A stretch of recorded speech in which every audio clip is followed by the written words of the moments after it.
Okay, we're very happy to have with us today Chris Nielsen, talking on China's air quality and climate change. When we think of all the problems that we have with China now, one of the most hopeful where we might have some cooperation is in the environment. And we have a project at Harvard that's directed by Chris Nielsen. It's been going for many, many years. I first knew Chris over 20 years ago when we took a trip together on China. We ran a project called Living with China.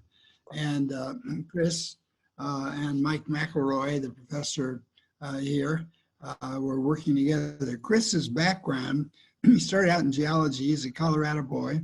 He spent some time in Taiwan where he was running the Colorado office and sort of picked up China and is a real scientist, did graduate work at MIT. And so for over 20 years, they've been running a project. He and Mike have been running a project working with China on air quality from all the scientific point of view. And they've kept going despite all the kind of problems we've had with China. So without further ado, I want to introduce Chris, except for one thing. I want to have Nick, first of all, Nick Drake, tell us about how he's going to run the questions at the end of the thing, and then we'll turn it over to Chris. Nick? Thanks, Ezra. So if you've joined us before, you know the drill on this. We have a Q&A panel on the bottom of your screen. You should be able to see it there. You can enter any questions that you have for Chris into that Q&A box. You have the option of doing so anonymously, or if you don't do it anonymously, please include your name and affiliation so I can say that when I ask the question so we know who's asking it. If you saw last week's, you'll know that we sometimes will call people in to clarify their questions. So if you do ask a question and you include your name, please be prepared to be called in. We won't necessarily do it, but if we need clarification, we may turn on your audio and ask you to ask the question yourself. Otherwise, we look forward to a good session. Thanks. Chris, it's all yours. Thanks so much for doing this. Okay. Thank you, Ezra, for the introduction and also the original invitation. As everybody says in these talks and means it, it is certainly a privilege to be invited to give a talk in a Fairbank Center series, and particularly somebody like me from the Harvard School of Engineering and Applied Sciences. It's also a valuable opportunity in another sense, and I want to take a few minutes to explain what I mean by this, because it's going to explain my subtitle there and also sort of set the terms of this talk that I want to give. So I'm probably not the only person participating in this seminar today who thinks that folks from the sciences and folks from the social sciences don't interact enough or interact necessarily very well, given the number of important issues that sit at the intersection of science and society. And of course, we're living a gigantic one today with the pandemic, but environmental challenges are textbook examples of these, both the air pollution problems I'm going to talk about and also climate change, certainly climate change. So I've been involved in a number of these kinds of events to bridge from the sciences and social sciences, either as a speaker, but also often as an organizer. And one thing I've noticed is how the scientists approach the problem, approach the presentation, is that what they tend to do is they sort of think about what they're working on, what sort of research topics they're working on that they're very excited about, that they think non-scientists may also be excited about. And so they develop a presentation that is based on that, like telling them about some of their most recent research. And I think that's a good thing. I'm not trying to diminish it at all. I think it's helpful for people outside of the sciences to hear about where where the sciences are going in specific areas. But I also think there's some limitations to that, because doing that does not generally give a more holistic view of environmental problems and in fact what the science can and cannot tell us about them. Specifically, what scientists don't do, and it's quite understandable that they don't do this, but they don't do it very much, is talk about what they don't know. And when I say what they don't know, I mean what science doesn't know about these problems.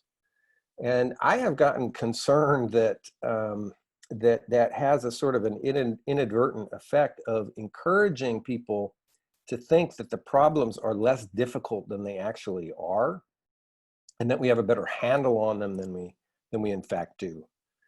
And you know, when you're thinking about societal responses to environmental challenges in China or elsewhere, I want to suggest that what we don't know sometimes is just as important as what we do know. And I'm going to try to make that case to you. So people currently are sort of overdoing the parallels to the pandemic, but I think this is actually apt here. You know, I myself made this mistake about the pandemic.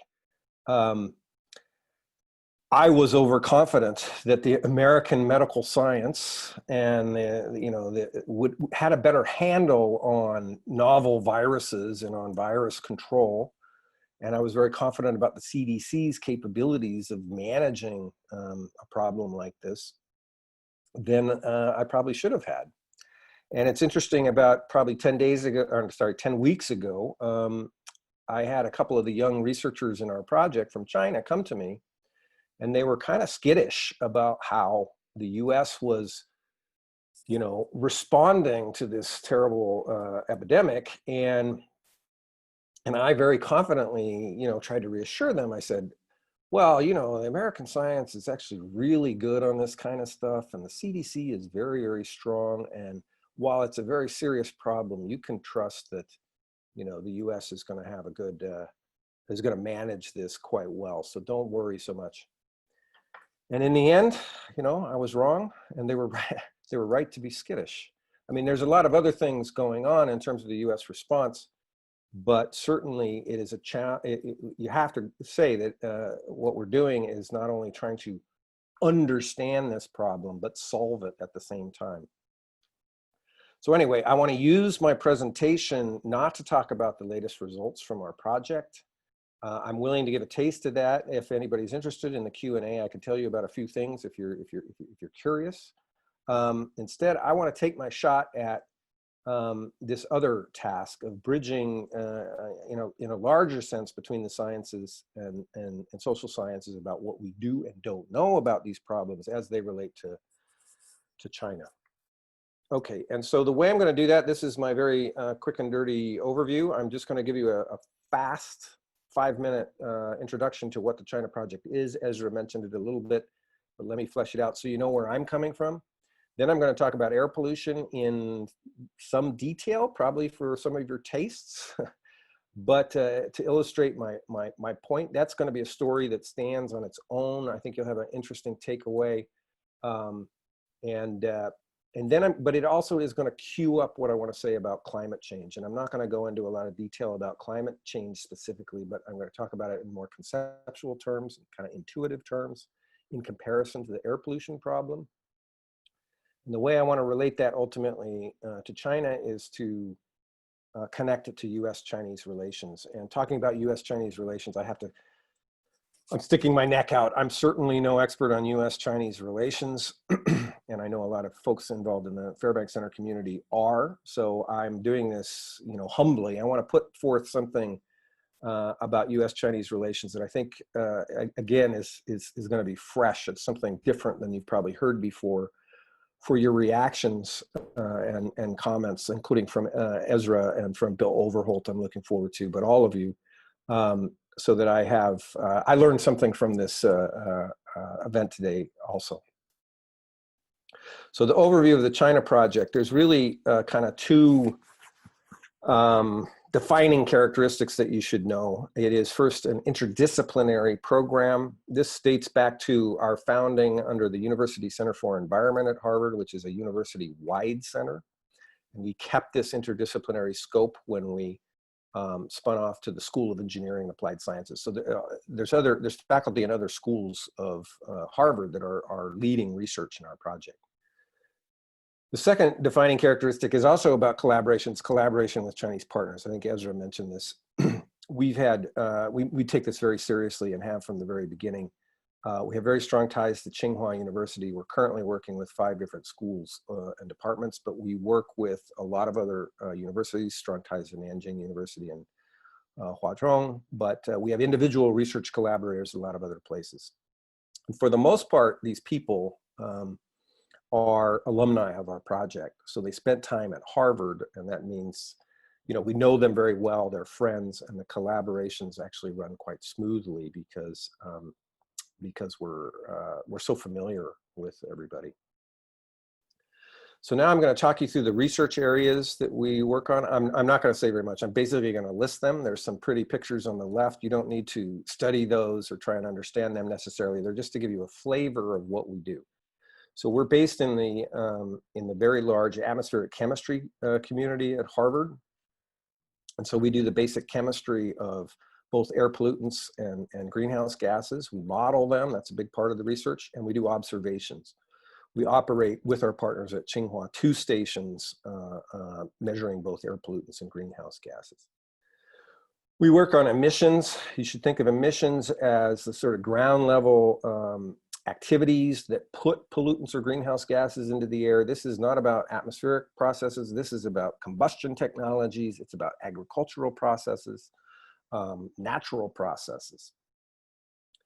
We work on renewable energy potentials. The potentials refers to the geophysical potentials, the technological potentials, the economic potentials of renewable energy. This is research that is led by Professor Mike McElroy, the chairman of the project. Ezra mentioned him, as he also leads the atmospheric part.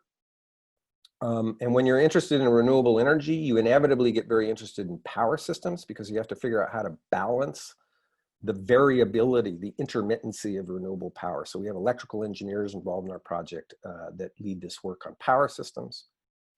And then we do a little work on climate change impacts on both renewable energy and air quality.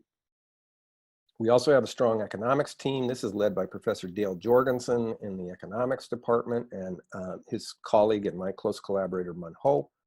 They do a lot of different things, but the main tool is a CGE economic model of China that we use for policy simulations and other things. And then from the beginning, we've had environmental health participants in the project from the School of Public Health, again, doing a variety of things, but think of it as the health impacts of air pollution exposures and urban transportation and planning. This also goes back on a modest basis to the beginning of our project, but has really heated up in the last few years with greater participation from the Graduate School of Design. So before I go on, I want to say just something about myself. As I'm the executive director of this program, so I have administrative responsibilities, but my job is defined as 50% research. And I'm sort of the in-house interdisciplinarian. I participate and contribute to research and papers in almost all these areas. By the way, we publish about 30 peer-reviewed articles a year currently in our project across all these fields. So you should think of me as somebody who knows a good amount about a lot of things, but I'm not really expert in any of them. And I think that has some disadvantages, but it also has some very interesting advantages. It's fun, I have to say, but it has some advantages in that it gives me some distance from the disciplinary biases. And sometimes I kind of see things or say things in somewhat different way than my disciplinary colleagues would. And I'm going to illustrate that with my first slide on the air pollution part of the talk. So I'm going to cut straight to the punchline and say something that I don't think my atmospheric science colleagues would say. Scientists know a lot less about China's air pollution than you think.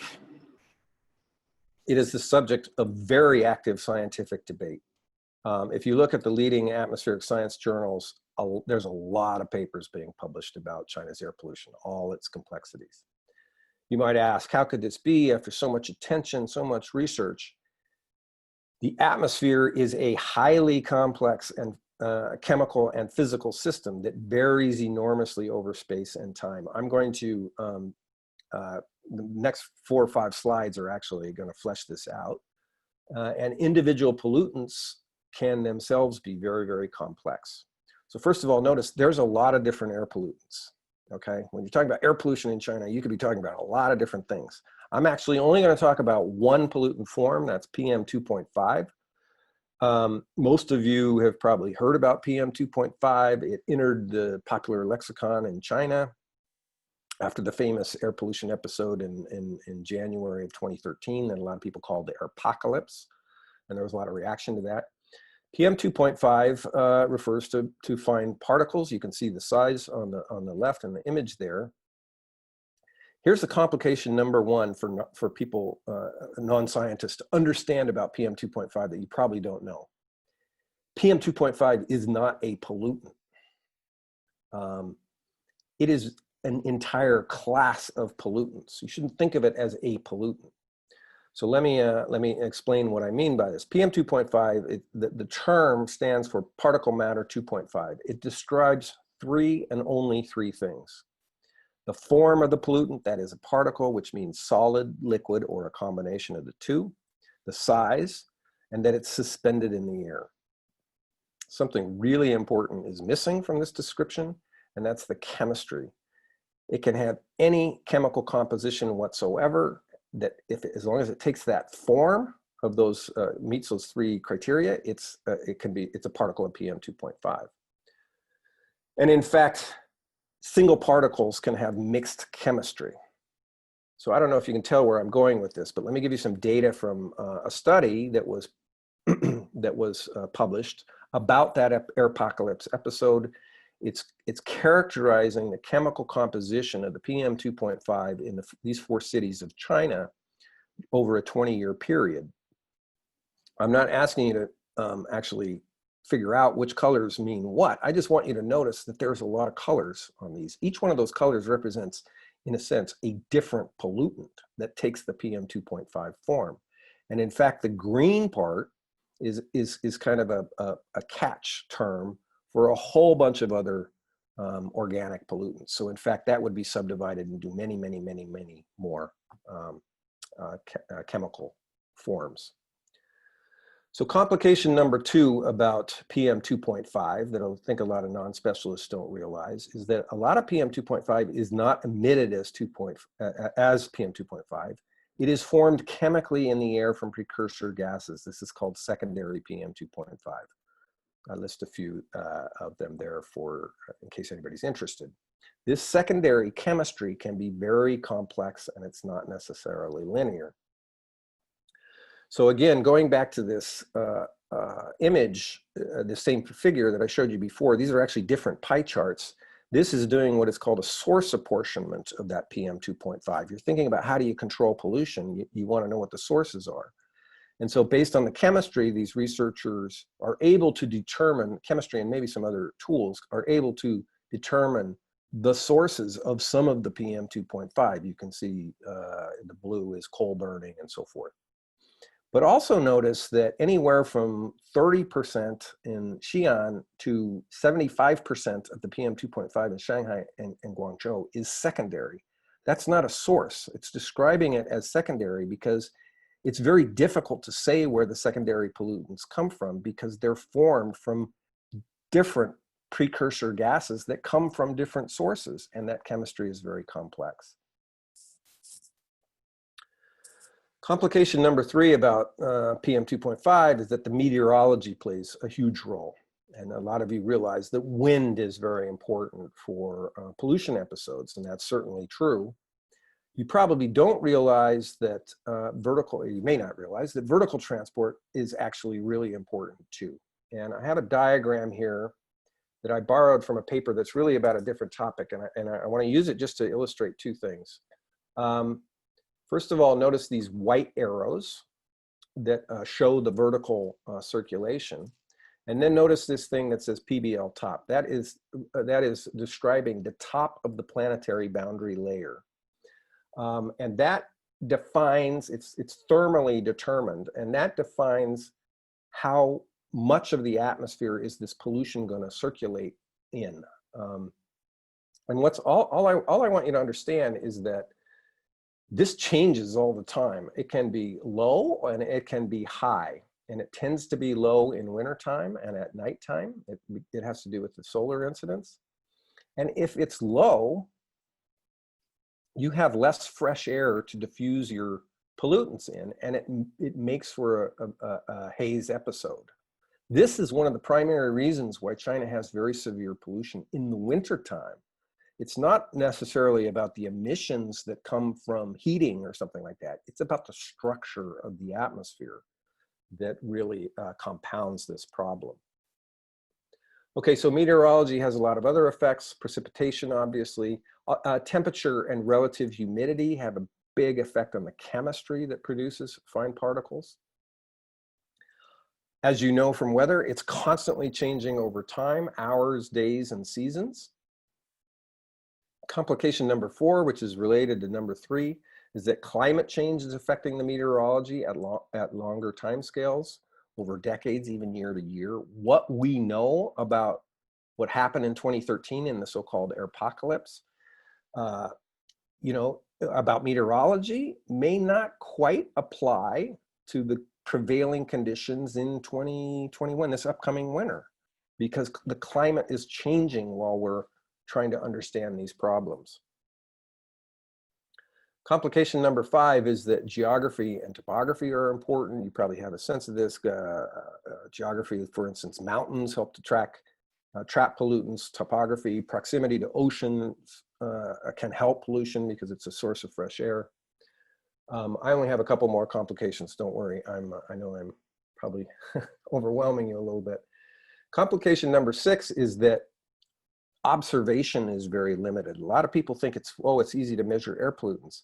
It's relatively easy to measure air pollutants at the surface. But those instruments also have uncertainties. And if you're doing something like the chemical analysis that I was talking about a few slides ago, that's a very involved analytical measurement process.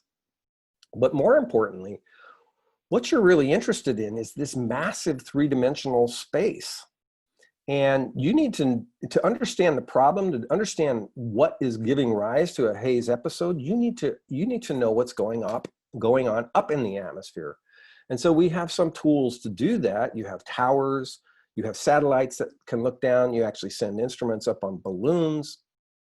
And those are all very helpful. Those are critical sources of information, but in fact, they're only giving you snapshots in time and space about the problem.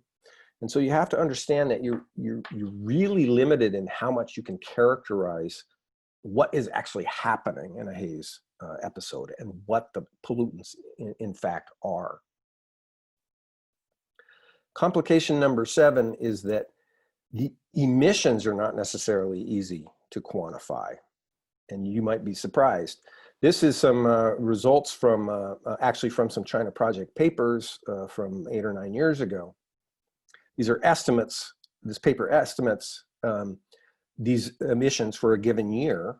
I'm not giving you the estimates, I'm just showing you the uncertainties. These are the 95% confidence interval. So look at the primary PM 2.5 confidence interval.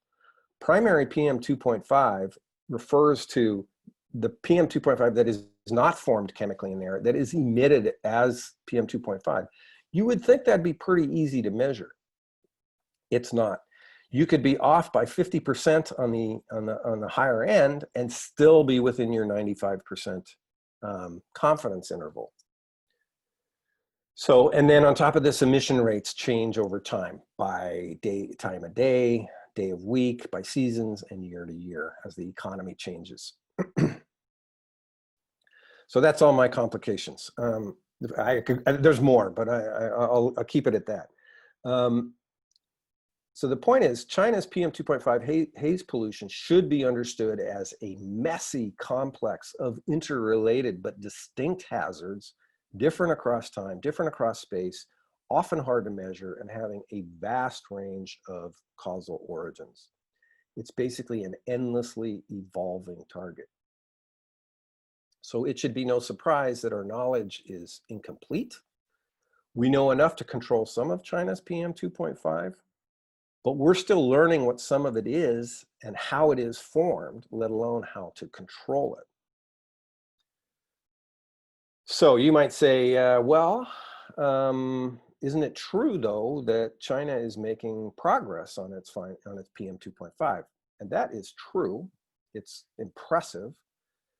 These are results from a paper that was produced by some of our colleagues in Seas that are not part of the China project. I won't explain it, but you can see for 5 different regions of China, a downward trend in the 10-day mean PM 2.5. But remember what I said. I said, we know enough to control some of China's PM 2.5, but we're still trying to figure out what other PM 2.5 is and how to control it. So let me show you another representation of this same trend. This is a different vertical scale, so it looks different, but the black line is showing this precipitous decline in PM 2.5 concentrations in China. It's very impressive. You can see the decline is slowing down a little bit. This is in the last 6 years. But now recognize how far China has to go. The WHO Air Quality Guideline is down there at the bottom. It's in green. The US is in orange, and the US and Europe is in blue. It looks like China is going to just head straight down and meet those ranges of the guidelines in the Western countries, but that's not true. If you were to talk to any atmospheric chemist working on this problem, what they will tell you, and also the pollution control people, is that China has picked the low-hanging fruit. It has gone all out on fixing the problems or addressing the problems that are most obvious. And they've done that sometimes in brute force methods and at enormous expense, but they've done it and it is laudable. It has really brought the PM 2.5 down. But now the hard work really starts. And you are not talking about solving this problem in another 5 years. You're talking about decades for China to get to these Western levels in the best case scenario. And now before I go on, I want to say, don't forget, there's a lot of other pollutants. And ozone, which is generally considered the second most important one for health impacts, is actually, it's very complicated chemically, even more complicated than PM 2.5. It's going up all over China in recent years. Even as PM 2.5 is going down, ozone is going up. So the implication of all this for the public, for the media, for policy actors, and for social scientists is that trying to explain China's air pollution with political, institutional, and legal causes alone is simplistic. You have to take care not to abstract away the physical environmental part of China's environmental problems. This is not to say that political and legal dimensions don't play major roles. I think most of us working on the science side would agree. It's indisputable. I have a very interesting story if somebody wants to ask me about it in the Q&A of the Director General of Air Pollution Control for the Ministry of Ecology and Environment. He's an alumnus of our project. He's a very good friend. And what he was telling me in the last year about, what his constraints are in terms of legal methods compared to the US. Very interesting story. So this is hardly a surprise that there are these, these causal factors, but you have to think of them as sort of necessary explanatory causes, but also highly insufficient because the problems themselves are so complex. Okay, so now I want to ask, are you overwhelmed or maybe bored by all of this gory detail about PM 2.5? That's not a surprise. In fact, that's kind of my point, because now I want to ask you to take the complexity of China's PM 2.5 pollution that I just described and multiply it by, say, 100 or more. And that's what you have when you're thinking about climate change, at least notionally. And as I said, I'm going to end up talking about U.S.-Chinese relations. So,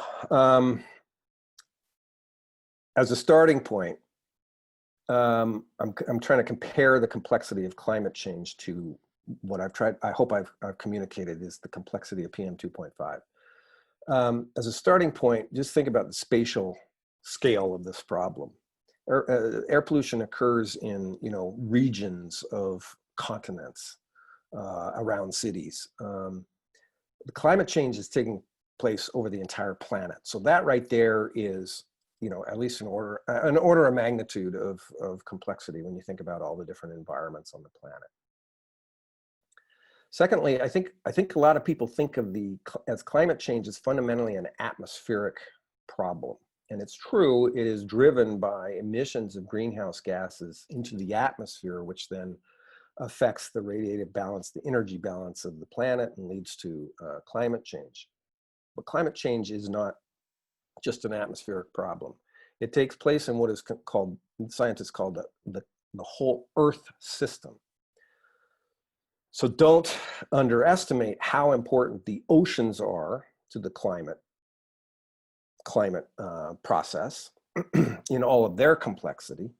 You should think of the oceans as these vast repositories of energy, of heat energy in the planet, and conduits for moving that heat energy around. You don't have monsoons, you don't have El Nino and things like that, those climatic events, without the interaction of the oceans and the atmosphere.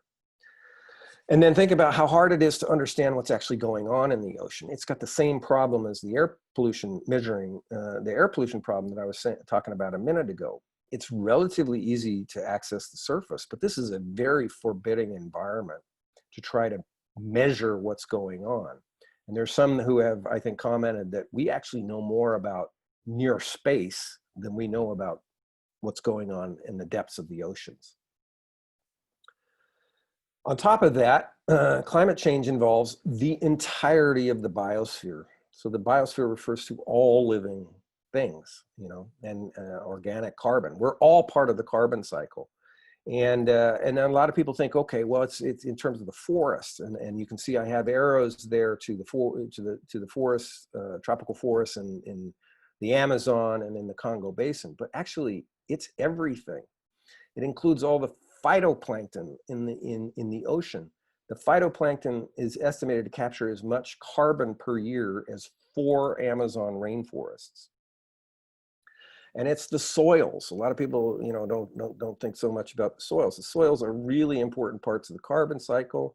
The organic carbon in the soils is equal to 2.5 of the carbon in all living organisms, including all those trees. And then think about how many different types of soils there are. At least by one estimate, there's 300,000 types of soils that, you know, that have different kind of roles in the carbon chemistry or other greenhouse gas chemistry. And they're they're changing differently as the climate changes.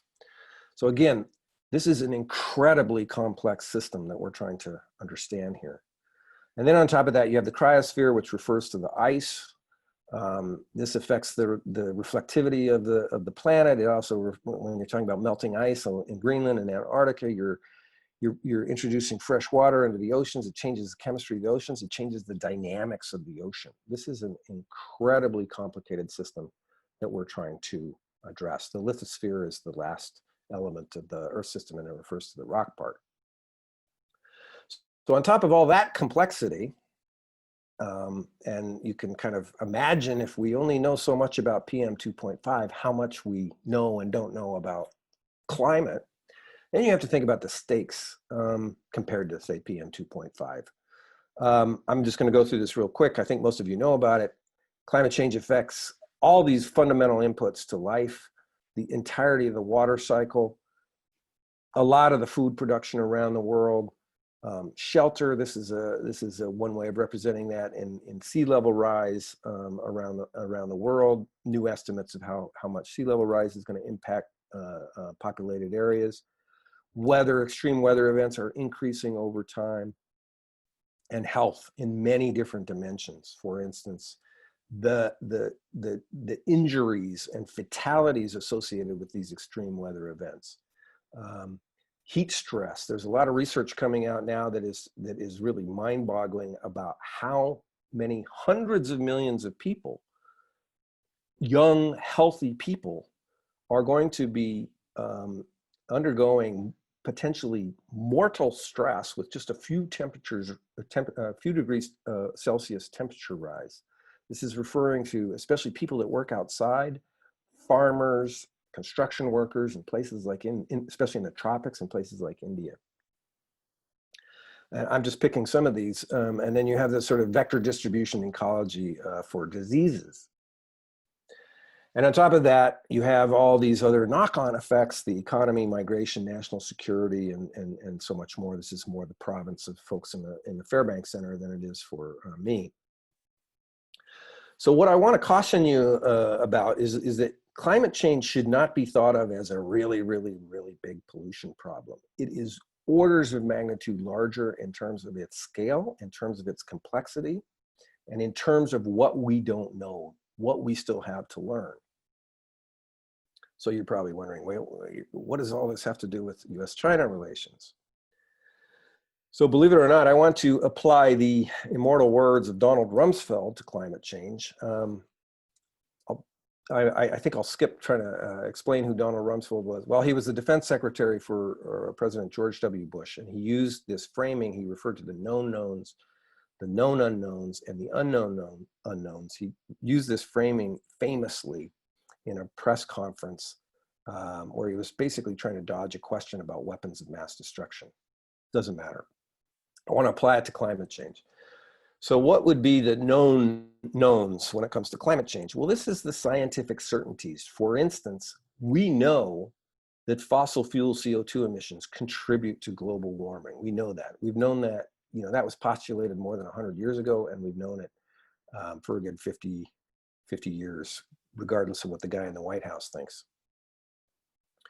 What would be a known unknown? That would be, for example, the uncertainties around those knowns. For instance, while we know that increasing CO2 will warm the planet, we actually only have a range in terms of how much we think it'll warm the planet. And it's like plus or minus 1.5 degrees Celsius under a doubling of CO2 emissions over pre-industrial levels.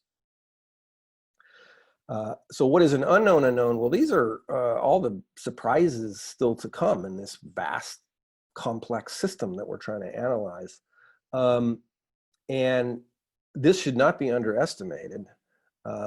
There's going to be inevitably huge surprises. And I can't give you an example of one because if I could, it wouldn't be an unknown unknown. It would be a known unknown. So, how the knowns about climate change relate to U.S.-Chinese relations is really, really urgent and important.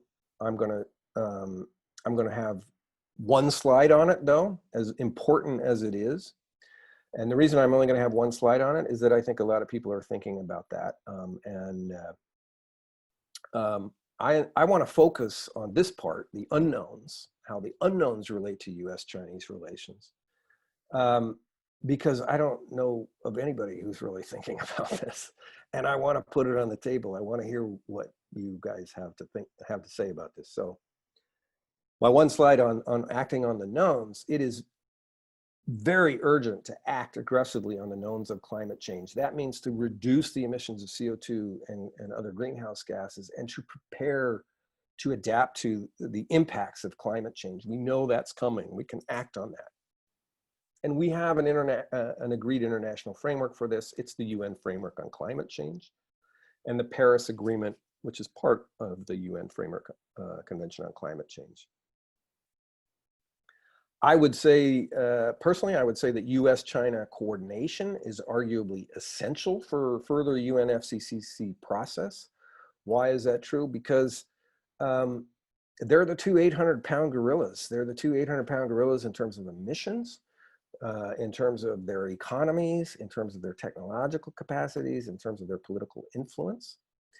And we have the experience of, we know it's possible because the US and China actually did coordinate, as I'm sure a lot of you know, in making joint announcement of domestic commitments by Chairman Xi and President Obama that provided the breakthrough that led to the Paris Agreement.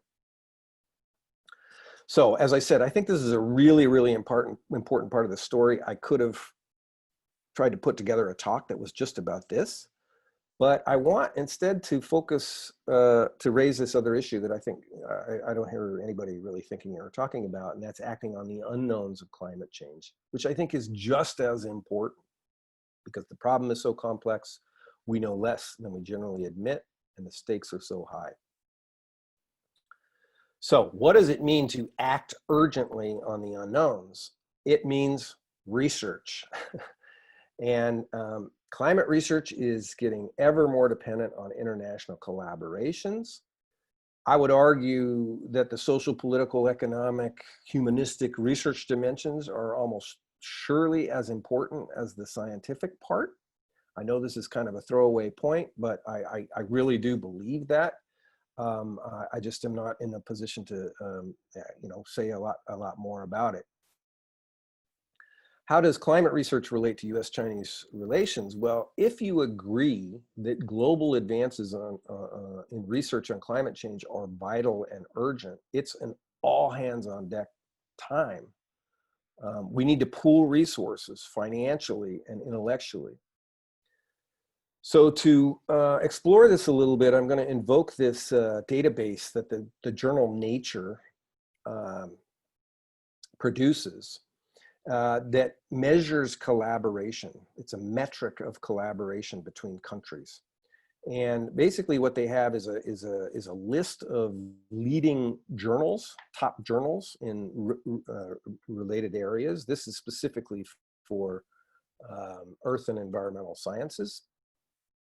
And they look at the papers that are published with authors from different countries, and they use that as a metric of collaboration.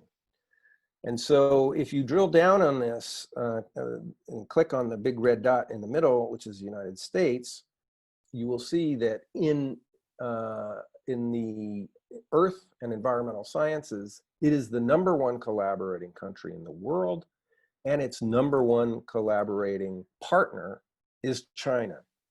If you click on China in the previous figure, you will see that it is #2 in earth and environmental science collaborations in the world, and its #1 collaborator is the United States.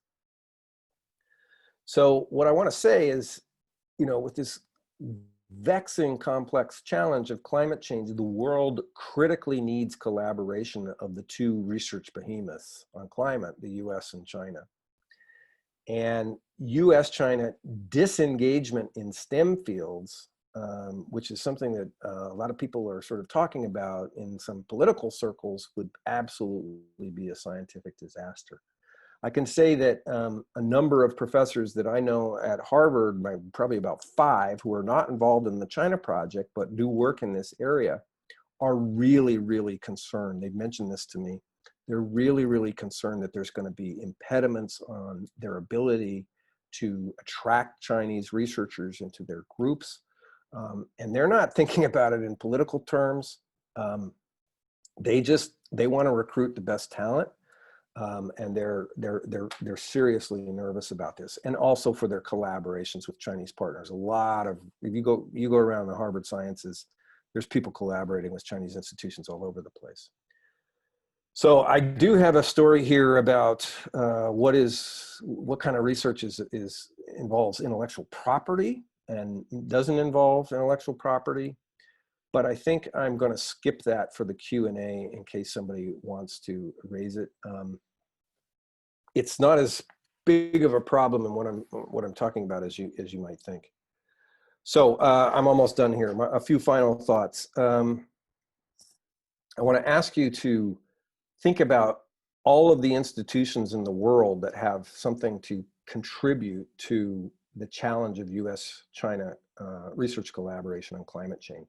So think of all the government research institutes, all the national labs, all the universities, all the think tanks, all the private sector organizations that do research, and rank them in terms of their capacities to contribute to this challenge. I think it's very hard. I know I'm going to sound like a hometown booster here, but I think it's very hard not to come to the conclusion that Harvard is very, very, very high on that list.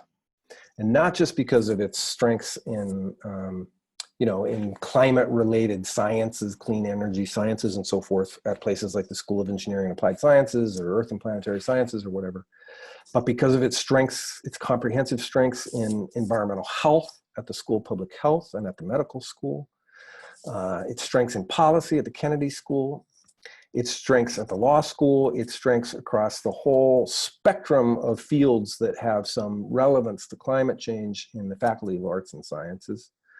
And critically, Harvard's incredible strengths on the study of China, led by the Fairbank Center, which would be really important in helping to envision how a constructive relationship between these two countries, in the midst of all their other tensions and interests, could be forged to act both on what we know and what we don't know about climate change. So I do have one set of data that kind of supports this somewhat. It's again from Nature Index.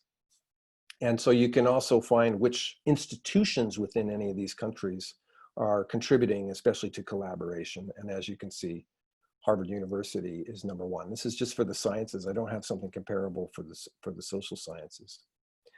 So from the university standpoint, I also want to say, I think you'd be hard pressed to find a better intellectual theme for the future that leverages all the strengths of the university and integrates two of the most transformative developments of our time, and that is climate change and the rise of China and the U.S. accommodation of China's power. So I know I can sound a little earnest and passionate about this kind of stuff, but I can't help but think that this is, at least in some part, our task. So that's it. Thank you.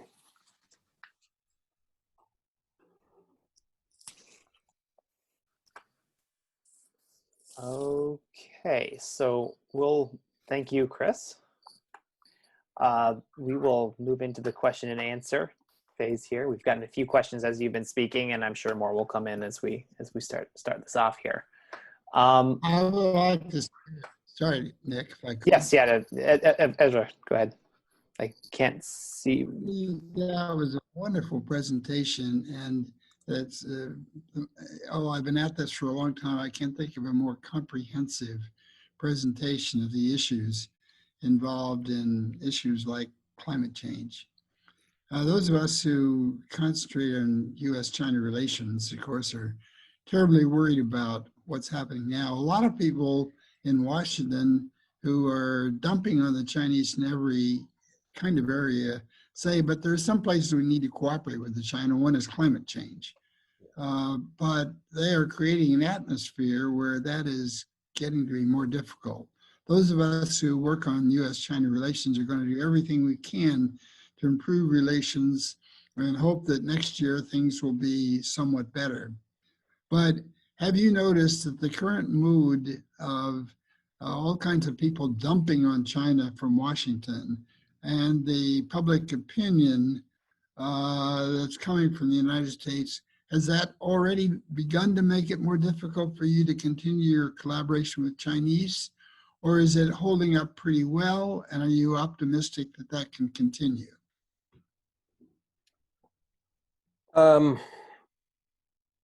If you're asking about the reaction in China, I would say so far we haven't had any significant problems. I think people are conscious of the fact that there's sort of a growing kind of anti-China sentiment in the U.S., but yeah, I would say we haven't had any specific impacts on our research. In fact, it's kind of interesting in some sense. We even are in a position to take advantage of this because of what you said at the beginning of your question, that climate change is seen as an area in which cooperation is it's seen as a potentially positive area between the two countries. And so, we're involved in developing proposals with institutes in China that that there's at least some sense that you know, people recognize this as an area where collaboration really does need to continue. So, also on the U.S. side, you know, I haven't. I can't say that we have personally been affected. Although this scrutiny, well, I do have to say the scrutiny of the intellectual property related research areas has, you know, been redounding all around the university and the sciences. I'm very frustrated by the fact that a lot of people, including some folks in Washington, like Senator Tom Cotton and maybe some others who have been commenting on this, they seem to sort of assume that all research in STEM fields has to do with either national security interests or intellectual property, and that's just not true. I mean, those are important issues, but I personally sort of agree that the U.S. needs to be careful about that, more careful. But so much of science has nothing to do with intellectual property. Our program has never developed any technology that we tried to patent in 20, whatever it is, 6 years, you know. And so much of science is really about transparency, you know. There's not an intellectual property theft issue there in a lot of science. You have to publish your results. You have to put your data up. But I'm worried. I'm really worried about the political tenor. And I'm not, I have to say, I don't want to go on here too much, but I'm a little bit concerned about how Vice President Biden is talking about China, because he's also being, I think he's trying to be very critical. He said some things about China's actions on climate change that are just false and that sort of demonize China.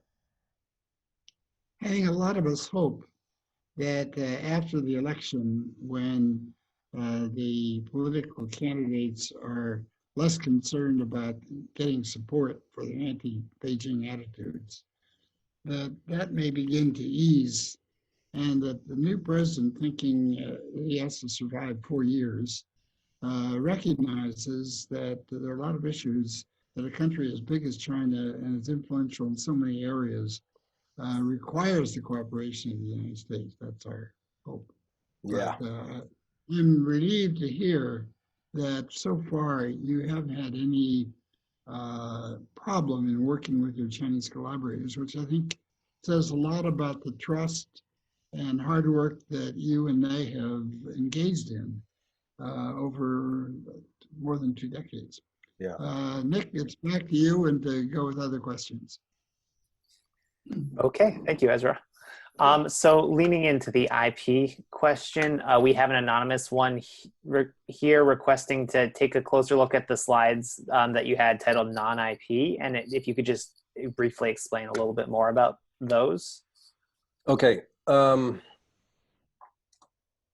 This is really a little exercise that I did myself. This is in no way scientific, but basically, I came into this preparing for this talk with the attitudes about IP that I just explained in my answer to Ezra. That so much of this research related to climate change doesn't really have a lot to do with intellectual property. And as I said, I do think the IP issues are serious, and the U.S. needs to be concerned about it. But what I did, and this is just sort of to confirm my own suspicions about this, is I started, as I was reading all the climate science news digests that I read normally, I was kind of taking a note of each new finding and in my own head categorizing it as whether there was any IP involved or not. And so there was all these, and I just put it on a list here. The numbers are actually the hyperlinks to the sources.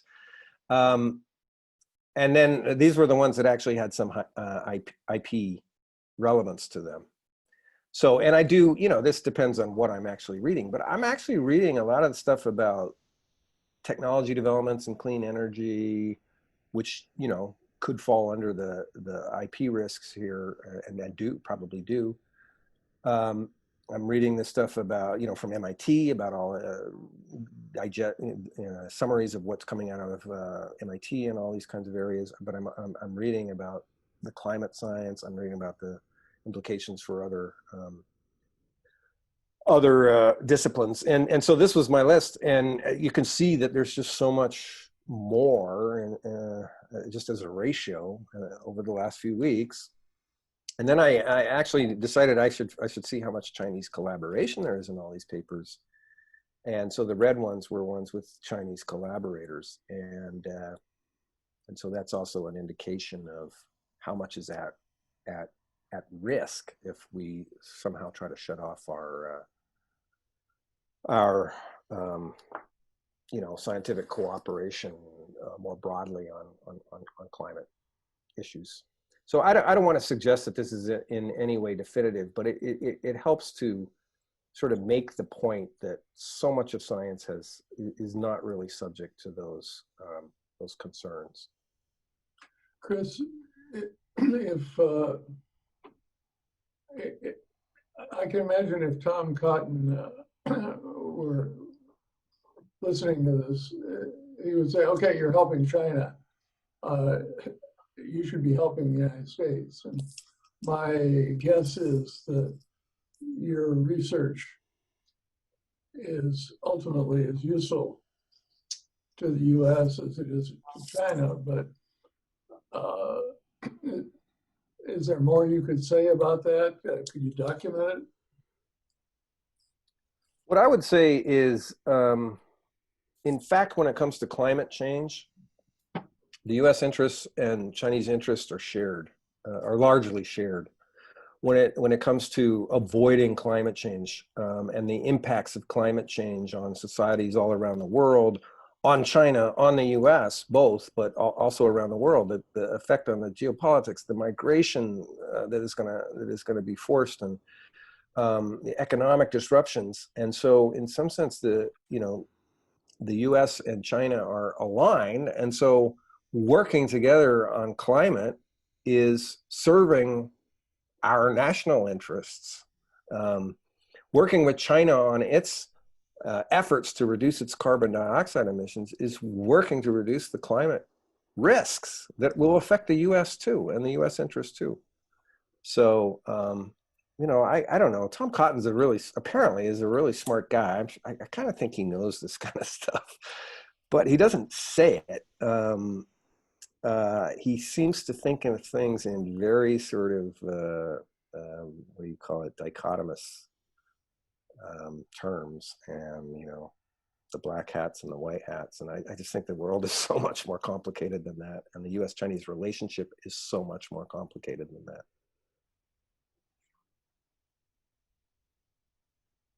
Okay, thank you both.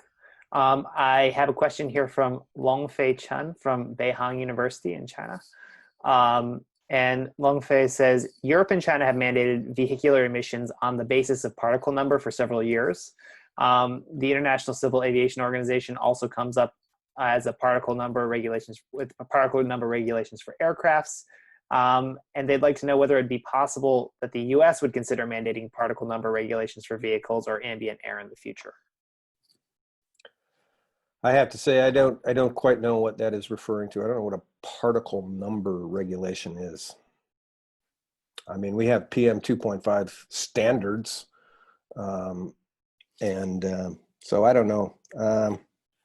China may have, on a lot of Chinese pollution control,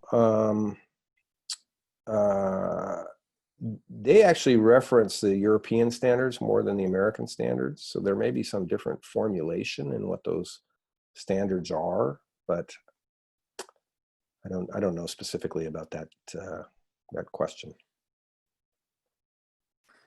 Okay. We have a question here from Lian Ma, who says, what advantages does China have in STEM research, and what are the disadvantages that they may have to overcome in the long run?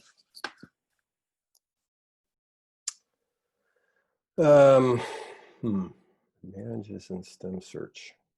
Well, I'll make one comment about this. I think you know, we do work with a lot of scientific research groups in China. I think the research culture in China has problems. It may be improving in a lot of places, but maybe, I don't know. It's very hierarchical, as I think a lot of people will acknowledge. You have an enormous amount of research that is done at the, you know, on the basis of funding that comes from the government, in which the questions that are being asked in the research are being asked by the government programs and not by the scientists. The scientists are, in a sense, consulting to the government. This is very, very true in environmental research fields. And you know, all these researchers are seen as sort of you know, soldiers in the effort to reduce the pollution. But and you know, that has some, I don't know, that has some value. But sometimes there's so much money flowing into this, and it's just thrown at people, and they're doing so many different projects, and professors are really running sort of little consultancies rather than doing independent research that is motivated by their own thinking and their own ideas. They want to do it. They generally want to do it. And sometimes they are able to do it on certain kinds of funding in China, such as from the National Science Foundation of China, which does give sort of the kind of funding that you think of in the US.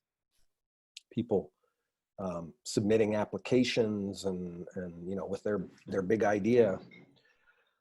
But I think that's a real problem in terms of the sort of intellectual independence of the research in. I don't want to talk about STEM writ large. I don't know about a lot of different areas of STEM. I'm talking about environmental STEM, I guess, and that is very much a problem for China. There's been some pushback. There's been some famous articles written by Chinese scholars about this kind of problem of the way that the funding is administered in China, and how you know, how there needs to be more independent, and there needs to be more support for independent scientific research. Some of those people got in trouble when they when they published those things, but so it's, you know, things are changing. One of the things that I think is actually quite helpful, I will say, you know, China has strengths that the U.S. doesn't have in some of these things. I mean, China can act on pollution a lot more aggressively than the U.S. can, partly because it doesn't have the same legal constraints that the U.S. has. But one thing that I will stand up for is that I do think the research culture in the U.S. and in universities like ours is really stronger, and that Chinese scholars coming to U.S. and European and universities and you know, maybe some universities other places, Japan, so forth, they get a really valuable education in that kind of thing. One of the reasons why, you know, we retain a lot of our scholars in our project is they like being here, because they know that they like being here because they can work on their own stuff, like our postdocs.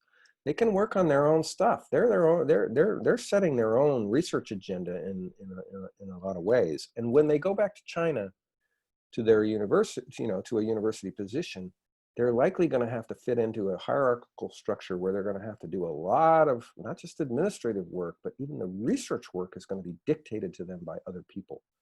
And I am hopeful, and I think it's one of the positive things about these kinds of collaborations, that, you know, the younger generation of scientists in China actually are exposed to this other way of doing things, which I think is going to be helpful for China in the long run if the kind of research culture evolves with this new generation. Thank you. Kind of related to that question, we have one from one of our visiting scholars, Wenwen. And she says, thanks for the amazing talk. You've given a great example of how interdisciplinary collaboration could work. But what do you see the biggest what do you think are the biggest barriers for interdisciplinary research collaboration, and how would you overcome these or suggest overcoming these? Well, I have, I've been totally committed to this interdisciplinary research idea for a long time. So I do have a lot of strong ideas about it. One thing that I think happens that is problematic in groups that try to do interdisciplinary research, and I've witnessed this in Chinese universities that we partner with, is there's a tendency to sort of think about the research mission. It's a little bit related to my previous question, actually. So the tendency to think about the research mission in terms of somebody's on top, and there are, you know, some group team is on top, and they're thinking about some kind of master plan for interdisciplinary collaboration that requires people to do this part and this part and this part, and then they go and try and get people to do this part and this part and this part. I don't think that's the best way to cultivate true interdisciplinary collaboration. And that's not how we've done it in the China project. The China project is very much developed ground up. So we put a whole bunch of people together from different fields. They're working on their own areas. Everybody recognizes the interdisciplinary linkages and the topics that they're working on. And, you know, through the interactions of people, interests develop about partnering, you know, about collaborating. It happens all the time in our group. We have people who you would never expect to end up working together. We have people from urban planning working with folks who are doing, you know, forest ecology. That's one of our research collaborations. Well, I guess that's not so hard to imagine, but this sort of organic development of research interests where you're not telling somebody what to do, but people are beginning to identify how their interests align with somebody else's interests, and developing interdisciplinary collaborations that way. I think that really is the way it works. I will say one thing about our project, actually, in that context. In the early days of our program, Ezra referred to the trip in China when he introduced me. In the early days of our project, we actually had a lot of social scientists involved, and the program was kind of founded by a number of Harvard's China specialists who knew nothing about environment, together with a number of environment specialists who knew nothing about China. And they, you know, we got together and we did all kinds of stuff, and had all kinds of seminars and everything. Basically, that evolved over time. And in some sense, because of what I'm describing, we're not trying to mastermind what happens. We're responding to what people's interests are. It shifted over time towards more emphasis across the science. We always had a strong science interest, but more sort of focus on the science side and the economic side. And by science, I mean multiple different sciences, because that's where the interest was. That's where people really wanted to sort of engage on. And there weren't that many social scientists at Harvard working on China that were specifically focused on environmental issues. There's a few, and there's some more recent ones, but so that's kind of how the organic interdisciplinary research model may turn out.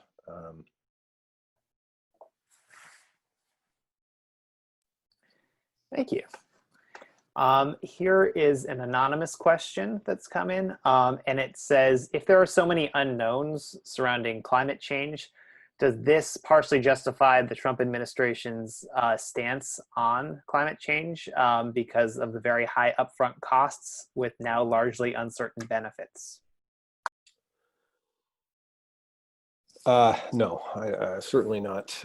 I think we know enough. I'm not saying we don't know anything. I'm saying there's a lot of knowns, and there's the knowns that we need to act on, which is the emission of reductions and reduction of emissions, and preparing for adaptation and so forth. I mean, the case for climate change is there's a huge scientific consensus that this is a really serious problem, and we are heading towards, now the sense is, if we're lucky, you know, the best, most likely case is we're going to have like a 3-degree temperature rise at minimum. The Paris Agreement is trying to limit it to 2 degrees or 1.5 degrees. It's clear we're going towards a hotter world. It's playing out all over the place. It's playing out, you know, in terms of the extreme weather events. You're seeing sea level rise. I don't know. You guys must see this stuff in the news. You know, the water that's coming up out of the ground in some neighborhoods of Miami because basically sea level is rising. And imagine what it's doing to the, you know, low-lying island countries and all kinds of, you know, all kinds of obvious manifestations of climate change. What I'm emphasizing about the unknowns is there's still so much we don't know about the other manifestations of this and how it all interrelates with social systems. So, you know, Trump is nuts. I mean, to think that we don't need to be thinking about this problem. Okay, I think we might have time for one more question here. Jingfang Liu says, can you talk about the Harvard China project and what the different components of research from Chinese and U.S. researchers in collaboration are in general? Okay, well, I tried to introduce them in the beginning. I did sort of go through the different research areas that we work in. We have Chinese collaborators in all of those areas. I think I listed about 9 different areas. We have you should go to our website. We have a quite developed website. If it's in both Chinese and English, actually, if you want to look at the Chinese version. We have especially strong ties in China to folks working in, to Chinese partners working in sort of air quality issues, including pollution control, but analyzing the kind of urban air pollution in places like Beijing.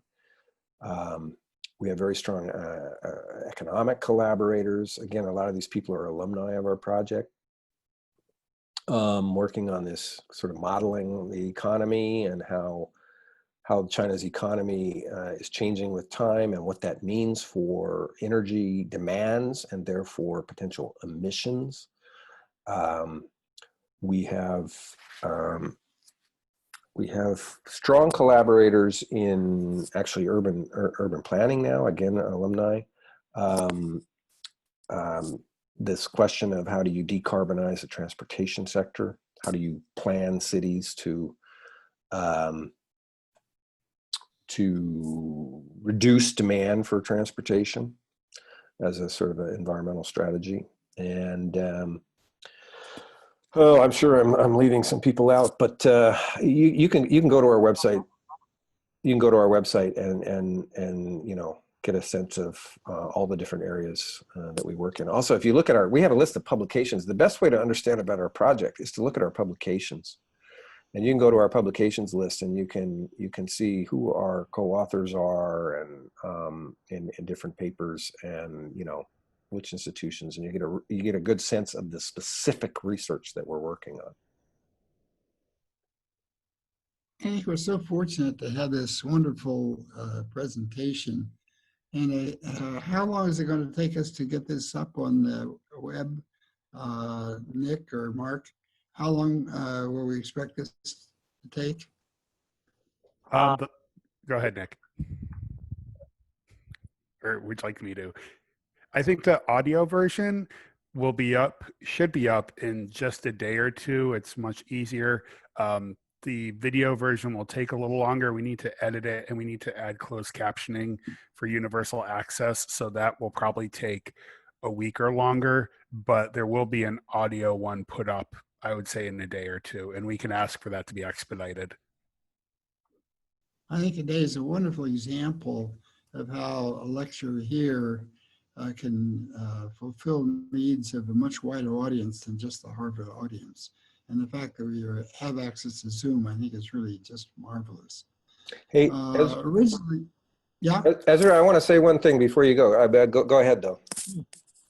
Okay, what I want to say is that our original plan was to start lectures up in the fall again. And whether we have assemblies and people can get together here or not, we're going to have the Zoom.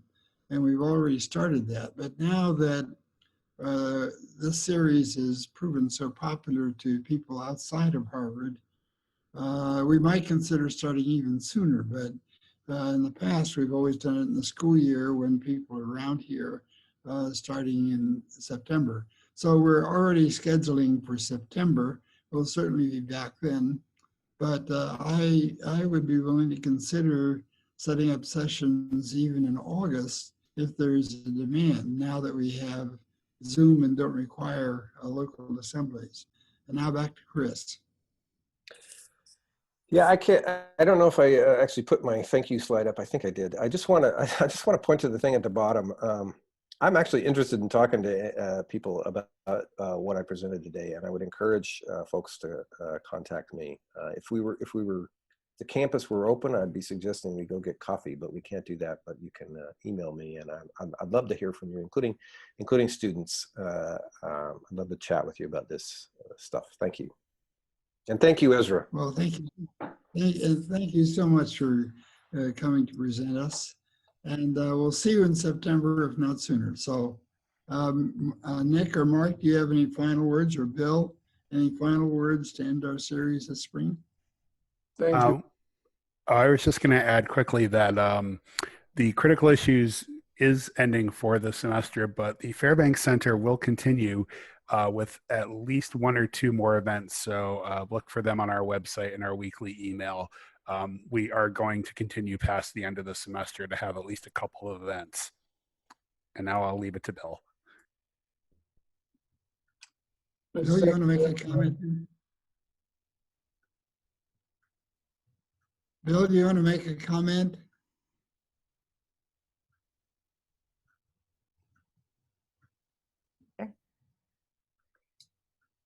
Can you hear us, Bill? No comment. I think Chris has summarized everything beautifully. Well, thank you again, Chris. Thanks. Terrific presentation. Thank you, Chris. So see you all in the fall. Okay, thank you. Bye. Goodbye.